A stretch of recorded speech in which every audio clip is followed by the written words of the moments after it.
శ్రీ గురుభ్యో నమ.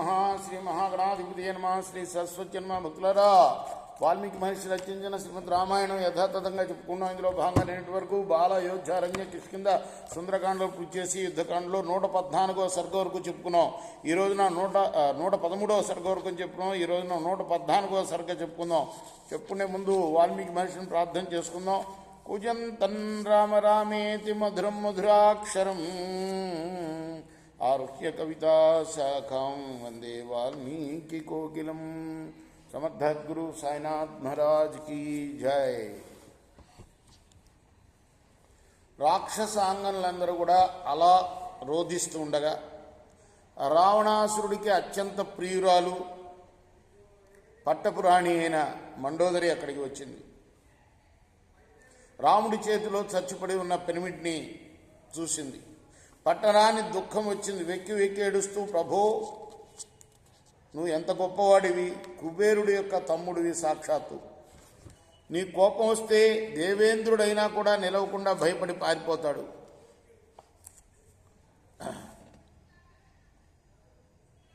అంతేకాదు మహర్షులు, బ్రాహ్మణులు, ఆకాశంలో తిరిగే సిద్ధచారులు, గంధర్వులు నీకు భయపడి దిక్కులు పట్టి పారిపోతారే.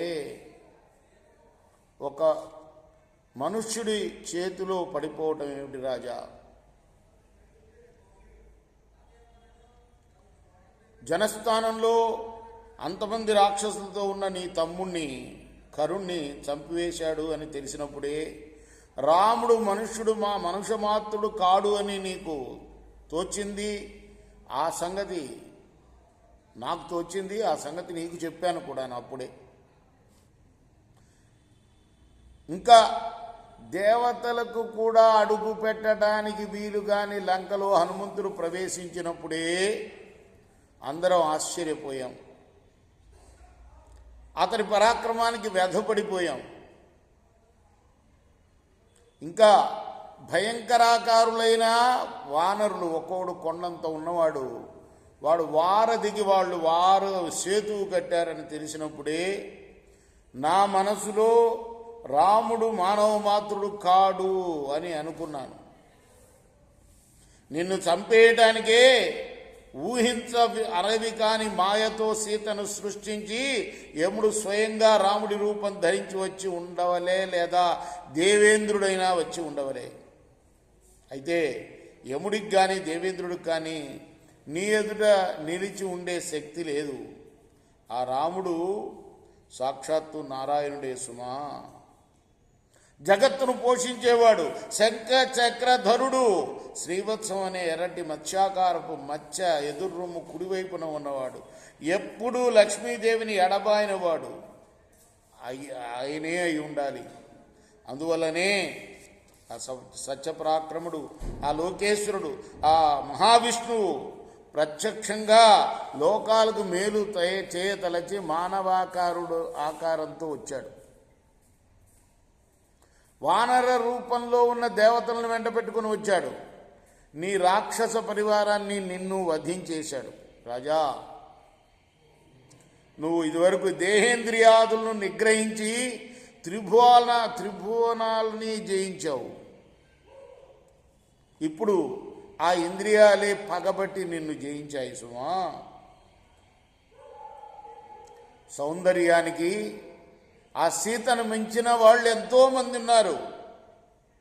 కానీ నువ్వు కామ పారవస్యంతో అజ్ఞానివే ఆ విషయం తెలుసుకోలేకపోయావు. వంశ గౌరవంలో కానీ, సౌందర్యంలో కానీ, చాతుర్యంలో కానీ ఆ మైథిలి నాకన్నా ఎక్కువైంది ఏమీ కాదు. అంతేకాదు నాతో సమానురాలు కూడా కాదు. నీ అవివేకం వల్ల నీకు ఆ మాత్రం తెలియలేదు. ఇంతకీ సకల ప్రాణులు ఏదో నెపంతో చచ్చిపోతూ ఉంటాయి. అదేవిధంగా నువ్వు కూడా ఆ సీత నిమిత్తం, నువ్వు చావడానికి ఆ సీత నిమిత్తమై వచ్చింది. ఆమె మూలాన నువ్వు మృత్యువుని దూరదేశం నుండి తెచ్చుకున్నావు రాజా.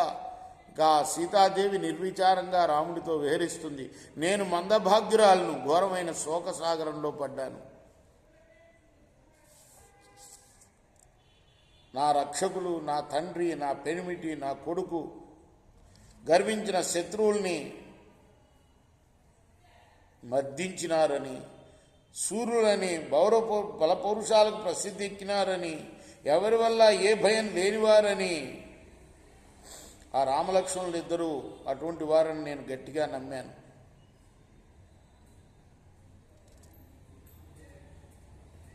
అంతేకాదు అంతకన్నా గొప్పవారు మీరని కూడా నేను నమ్మాను.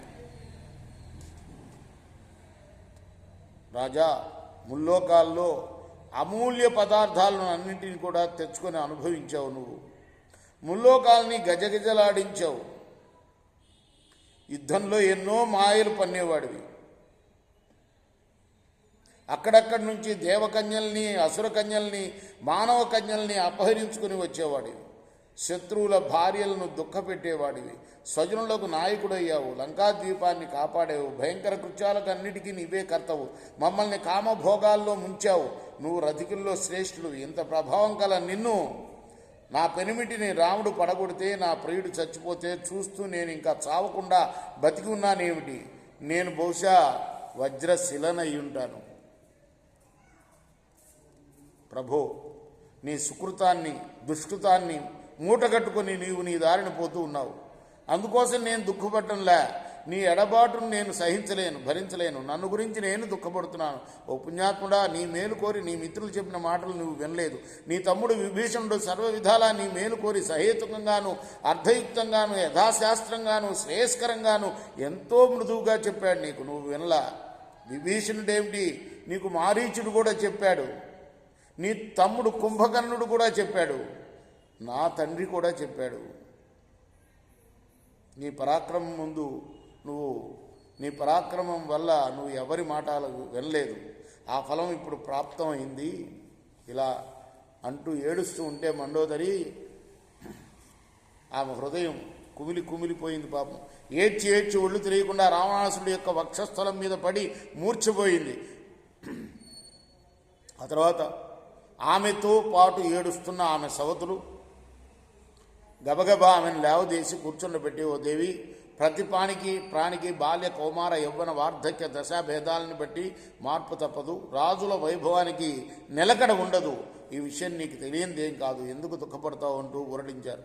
ఇలా సవతులు ఊరడిస్తూ ఉంటే మండోదరి కన్నీటి కాలవలతో తన ఉన్నత స్థనాలు తడిసిపోయేటట్టుగా పెద్దపేట ఏడ్చింది. పాపం ఆ తర్వాత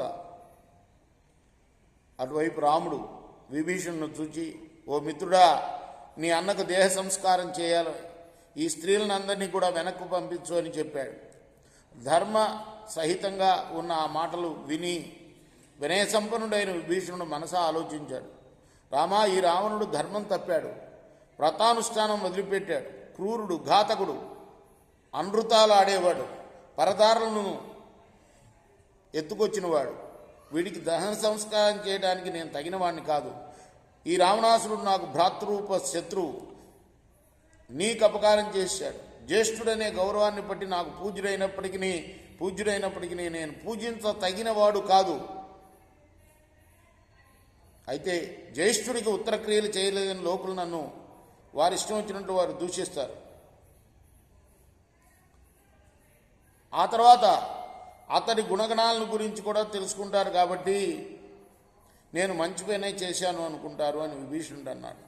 అప్పుడు ఆ ధర్మజ్ఞుడు రామచంద్రుడు, విభీషణ, నువ్వు రాక్షసేశ్వరుడవయ్యా, నీవు నన్ను సంతోషపెట్టాలి. నీ సహాయం వల్లనే నేను జయించాను. కాబట్టి నేను అవశ్యం నీకు మేలు అయ్యేదే చెప్పవలే. ఈ నిశాచరుడు అధర్మము, అనృతము అవలంబించాడు సరే, కానీ అది అట్లా ఉంటే వీడు పరమ పరాక్రమవంతుడు, అతి బలవంతుడు, యుద్ధాల్లో అపజయం ఎరగినవాడు, దేవేంద్రుడు మొదలైన దేవతల వల్ల కూడా అపజయం ఎరగినవాడు, మహాప్రభావం కలవాడు, సమస్త లోకాలని గగ్గోలు పెట్టినవాడు. అసలు మరణం అనేది, వైరం అనేది మరణం వరకే ఉండాలి సుమా. నీ జ్యేష్ఠ భ్రాతాదుడు కాబట్టి ఖచ్చితంగా నువ్వు ఆ వైరాన్ని మాని ఉత్తరక్రియలు జరిపించు అని, అది నీకు కీర్తిని తెస్తుంది అని చెప్పాడు. ఈ విధంగా రాముడు చెప్పగానే రావణాసురుడి యొక్క యోగ్యతకు తగినట్టుగా దహన సంస్కారం చేయడానికి విభీషణుడు తొందరపడ్డాడు. వట్టివేళ్లు పద్మకు అనే సుగంధ ద్రవ్యాలు వేసి చంద్రము కట్టెలతో వేదోక్త పద్ధతిన చితి పేర్చాడు. ఆ చితి మీద తెల్ల జింక తోలు కప్పాడు. వేదవిహితంగా రావణాసురుడికి అంత్యేష్టిని జరిపారు. ఆ రాక్షసేంద్రుడికి యథాప్రకారం పితృమేధ సంస్కారం చేశారు. ఆ తర్వాత విభీషణుడు స్నానం చేసి తడిగుడ్డలతో గరికెపోచలు వేసిన తిలోదకాలు భూమి మీద వదిలాడు. తిలోదకాలు అంటే నువ్వులు నీళ్లు అన్నమాట. ప్రేతావహనం చేసి రావణాసురుడి కోసం ఉదకదానం చేశాడు. అంతటా శిరస నమస్కారం చేశాడు. రావణాసురుడి భార్యలను అందరినీ కూడా మంచి మాటలతో పదే పదే ఓదార్చి లంకాపట్నంలోకి పొమ్మని చెప్పాడు. ఆ రాక్షసాంగలు అందరినీ కూడా లంకాపట్నానికి పంపేసిన తర్వాత విభీషణుడు రాముడి దగ్గరికి పోయి వినయం ఉట్టిపడుతూ నిల్చున్నాడు. ఉత్తరాసురుని సంహారం చేసిన దేవేంద్రుడిలాగా శత్రు సంహారం చేసిన రాముడు అప్పుడు సుగ్రీవ లక్ష్మణ సమేతంగా వానర సైన్యాల మధ్య ఎంతో సంతోషంతో తేజరిల్లాడు. ఇది యుద్ధకాండలోని 114వ సర్గ. రేపు మనం 115వ సర్గ చెప్పుకుందాం. కృష్ణార్పణమస్తు. సాయి కృష్ణార్పణమస్తు.